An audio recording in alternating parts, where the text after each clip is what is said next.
put on the agenda and then withdrawn on us. I don't know whether we're running a 3 strikes you're out policy or not, but that's number 2. And in place of that, we have 2 representatives from Waikato Regional Council who have asked for 15 minutes to talk on the same issue, Lake Taupo erosion and flooding strategy. Adam Munro and Scott Felds, welcome from one chamber to another.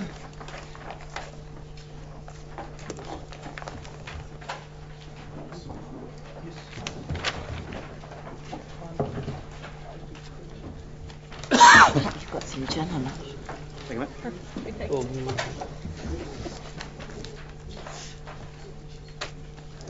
Right, thank you, Council, for this opportunity. And clearly, while there were a number of other speakers, it was worthwhile just having some input as well. Firstly, apologies from Laurie Burdett, our councillor for the area. She's obviously very interested in seeing outcomes on this and making progress. And but unfortunately, she had a commitment with signing with TARIF, the Tiarawa Trust, today.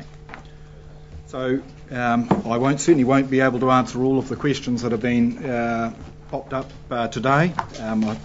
But what I was intending to do is just a brief recap of the strategy, some of which has been certainly covered. Quick thumbnail of the erosion processes, once again largely covered, and more particularly looking at the current project where we're at and going forward and making sense out of it. So just, I think we've had some of that discussion in terms of foreshore erosion and flooding issues have been around. They've been a long-standing issue, and like coastal processes anywhere, you often see that run in cycles and circles, irrespective of whether you've got a number of other factors in there. There have been the range of studies and undertaken to date, and seeking to that increase our understanding and direction on the process, and also been working with the District Council in particular to make forward progress. The development of the erosion and flood strategy was a key one to seek to connect, and certainly, while that's taken a little bit of time to get running, we are starting to make some good progress at this stage in terms of those solutions. So just a look at the erosion and flood strategy. Its purpose was to provide a coordinated plan to address the erosion and flood issues. And that's particularly important where there are a range of factors, there's a range of different contributions to it, of issues, and a number of different responsibilities and agencies involved.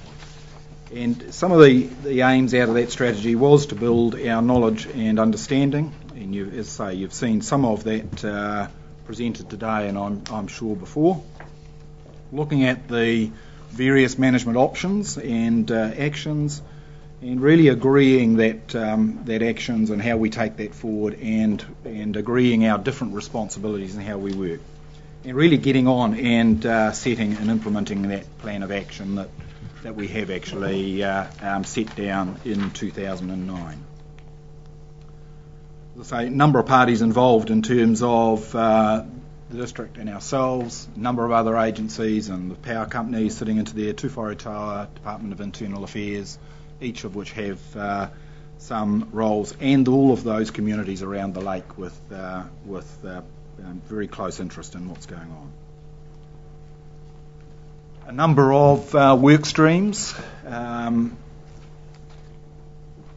The physical works, and when we talk about physical works, there are a number of existing works, but there's also a need to more actively manage a number of areas.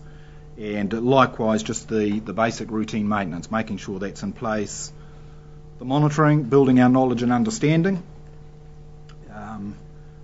There's a limit to how much value that adds, but it's important we have some and continue and actually have a base to come from. There was a degree where there were definitely gaps in our earlier information, and we're needing to establish a base on it. How the foreshore reserves are managed, what's sitting into there, how the vegetation on that's managed are also significant factors in terms of erosion, and particularly where we've got those soft shores.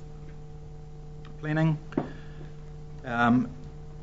In terms of the management of, and we've got both district and regional plans, and we also need to put into there the regulatory and consenting regimes that fall out from that, and obviously they've got some key components.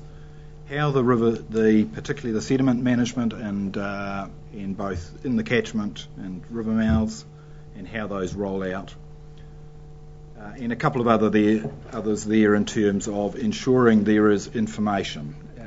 Certainly my impression of this issue around the foreshore is this has come up pretty regularly, probably over at least the last 70 years, and I suspect quite a bit longer than that in terms of issues for the community. And I think we learn stuff, get some solutions in place, and then actually let them drop off. And so I guess one of the things going forward is to make sure we don't see, once we've got our solutions in place, we're really making sure they stay there for the longer term. Mighty River Power identified this one out of the Becker report, and just those range of aspects that are a part of the erosion processes. And this is exactly the same foreshore coastal as in terms of our marine coast.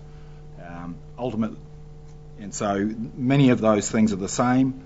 There are some particular characteristics here that aggravate that, including the sort of pumice, the geology, some of those soft elements, and the way we are using the lake, the development around it, the way the catchment is managed.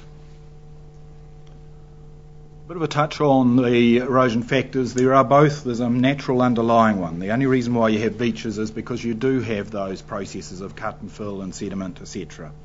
And we have bigger beaches in terms of the coast because we've got more dynamic processes, larger processes. But those same elements apply. I won't go into that in any great extent.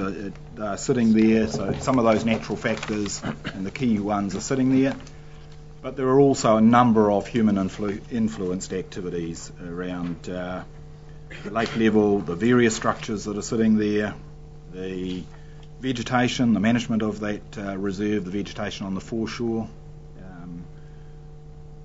I think we see that vegetation come and go in terms of the way that it is managed. The land use adjacent and the expectations that run with that land use is important.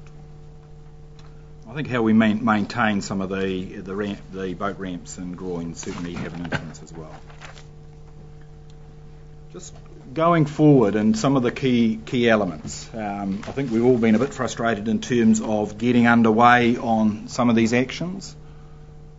Kuratau and Hatepe are the key ones that are sitting on key priorities to make progress on, and certainly we've been working very closely with Taupo District, and we're really starting to see that some proposals starting to come together right now, and I'll pass over to Adam and potentially district staff